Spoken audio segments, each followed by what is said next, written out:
Welcome to Mission 360. So today we will be continuing our chapter, The Indian Constitution of Social and Political Life, Class 8th.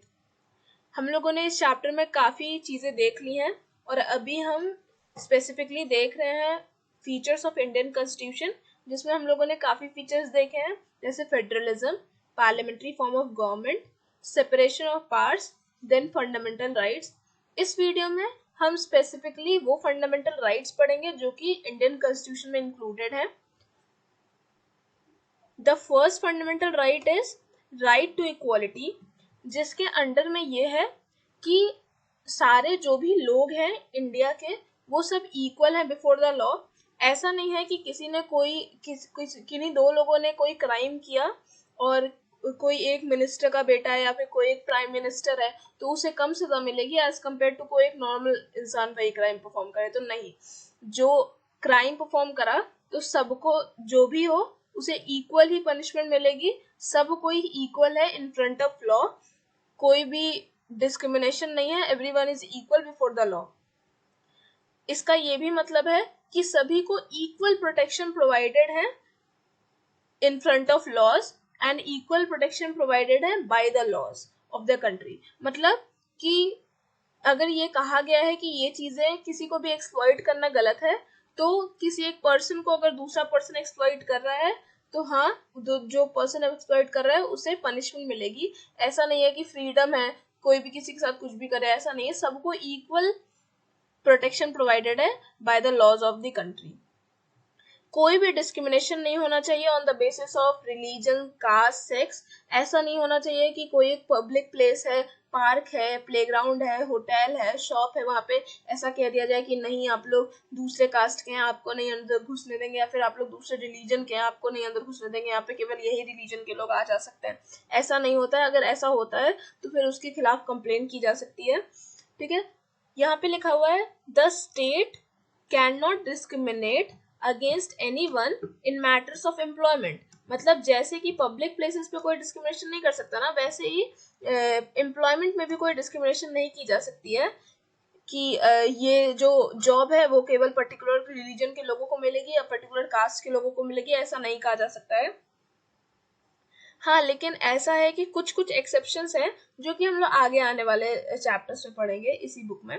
और the practice of untouchability भी abolish इसी के तहत हुई है, क्योंकि सब कोई इक्वल है. ऐसा नहीं है कि कहे कि कोई अनटचेबल है, उसे ये नहीं छूना है, उसे वहां नहीं जाना है, उसे वहां नहीं जाना है, वो यहाँ नहीं आ सकता, वो मंदिर में नहीं घुस सकता. ऐसा कुछ नहीं है. अनटचेबिलिटी भी एबॉलिश की गई है because of right to equality. Then the next fundamental right is right to freedom. अब राइट टू फ्रीडम में क्या क्या इंक्लूडेड है? Freedom of speech, freedom of expression, freedom to form association. और जैसे अगर हमें कंट्री में एक स्टेट से दूसरे स्टेट में शिफ्ट होना है या एक जगह से दूसरी जगह जाना है, तो हमें नहीं जरूरत है कि हम परमिशन लें किसी से कि हमें यहाँ से वहाँ जाना है, हम यहाँ से रहने वहाँ जा रहे हैं. ऐसा कुछ नहीं है. हम पूरे इंडिया में कहीं भी डिसाइड कर सकते हैं, फ्रीली डिसाइड कर सकते हैं, कुछ भी प्रोफेशन रख सकते हैं, कुछ भी ऑक्यूपेशन कर सकते हैं, कोई भी बिजनेस चला सकते हैं. हाँ, लेकिन ऐसा नहीं है कि कोई भी गलत बिजनेस चला सकता है. सबका फ्रीडम मिला है ना, राइट टू फ्रीडम है. Right to freedom of speech, expression, right to form association. इसका मतलब ये नहीं है कि कुछ भी बोलेंगे. सबको फ्रीडम है ना, सबको सेम फ्रीडम है, सबको इक्वल प्रोटेक्शन प्रोवाइडेड है. तो ऐसा नहीं है कि आप किसी के अगेंस्ट में कुछ बोल सकते हैं या फिर कुछ ऐसे एसोसिएशंस फॉर्म कर सकते हैं जो कि गलत काम कर रहे हों, या फिर ऐसे एसोसिएशंस फॉर्म कर सकते हैं जो कि नॉन वायलेंस फैला रहे हों.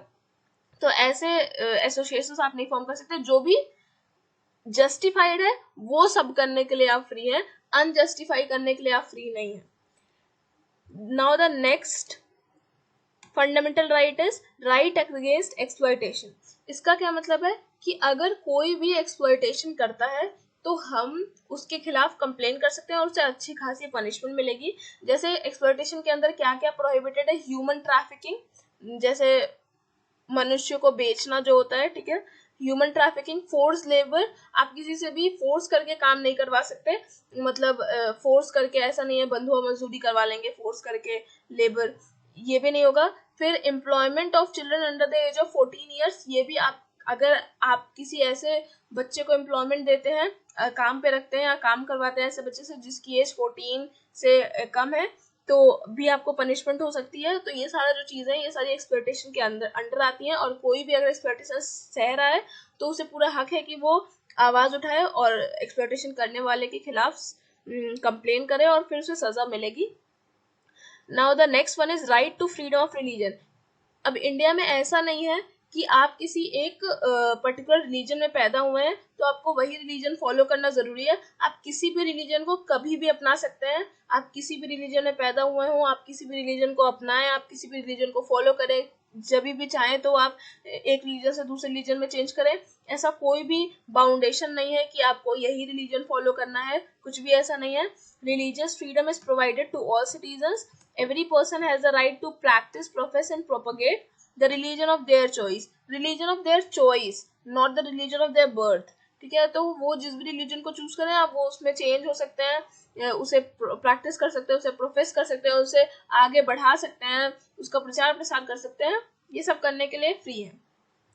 Now the next one is cultural and educational rights.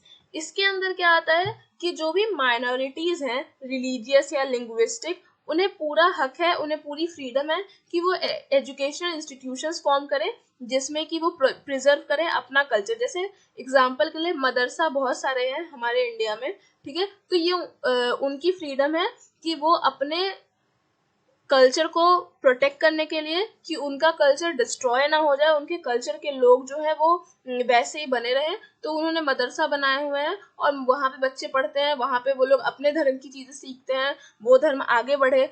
ये सारी चीजें करने के लिए भी पूरी फ्रीडम है।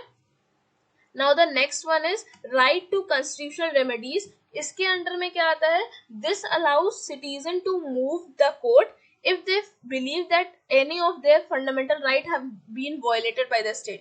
इसका क्या मतलब है कि सिटीजन्स को ये पूरा राइट है under right to constitution remedies कि अगर उन्हें ऐसा फील होता है कि गवर्नमेंट ने या फिर इंडिया में उनका कोई भी फंडामेंटल राइट ऐसा है जो कि नहीं फॉलो हो रहा है या फिर उन्हें नहीं मिल रहा है उनका हक, तो वो कोर्ट में जा सकते हैं, कंप्लेन कर सकते हैं, वो पुलिस स्टेशन जा सकते हैं, कंप्लेन कर सकते हैं किसी और के खिलाफ। या फिर अगर उन्हें लगता है कि गवर्नमेंट की तरफ से उनका कोई भी फंडामेंटल राइट नहीं फुलफिल हो रहा है या फिर उन्हें कोई हक नहीं मिल रहा है, तो वो कोर्ट में जा करके केस फाइल कर सकते हैं। ठीक है, उसके बाद सुनवाई होगी, फिर उसके परिणाम निकलेंगे। तो ये सारी चीजें करने के लिए पूरी फ्रीडम है कि अगर उन्हें लगता है कि गवर्नमेंट ने उनके साथ कुछ भी गलत किया है या फिर गवर्नमेंट का कोई ऐसा रूल है जो उनके खिलाफ जा रहा है, उनके फंडामेंटल राइट के खिलाफ जा रहा है, तो उन्हें पूरा हक है कि वो कोर्ट में जाए, गवर्नमेंट से जवाबदेही मांगे। गवर्नमेंट पूरी अकाउंटेबल है उनके लिए, वो जवाबदेही मांगे, जवाब लें, संतुष्ट हों, इन सब के लिए उनको पूरी फ्रीडम है। तो ये थे हमारे फंडामेंटल राइट्स, और इस वीडियो में पर्टिकुलरली हम फंडामेंटल राइट्स देख रहे थे अपने। आगे हम लोग बस चैप्टर के लास्ट में ही पहुंच चुके हैं जिसमें हम लोग एक फिफ्थ फीचर देखेंगे इंडियन कॉन्स्टिट्यूशन का, जो कि है सेकुलरिज्म, और एक छोटा सा कंक्लूजन है हमारे चैप्टर का। बस इसके बाद ये चैप्टर खत्म हो जाएगा। All the best everyone, thank you.